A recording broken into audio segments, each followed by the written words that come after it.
नेवासा नगरपंचायतीसाठी आज मतदान होत आहे आणि मतदान अगदी पीसफुली सुरू आहे. सर्व मतदान केंद्रांवरती पुरेसा पोलीस बंदोबस्त लावण्यात आलेला आहे.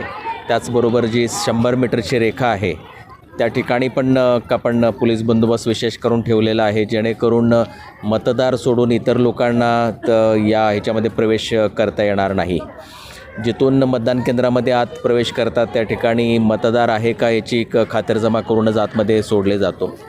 आणि संध्याकाळी म्हणजे थोडासा दिवस लहान असल्यामुळे काही मतदान केंद्रावरती उशिरापर्यंत रांगा लागलेल्या असू शकतात. लाईटची व्यवस्था वगैरे आरुणी केलेली आहे. त्या ठिकाणी पण म्हणजे विशेष आपण काळजी घेत आहोत. जे स्ट्रॉंग रूम आहे त्या ठिकाणी SRPची जे काय आहे ते सेक्शन लावण्यात आलेलं आहे. त्या ठिकाणी उद्या मतमोजणी होणार आहे.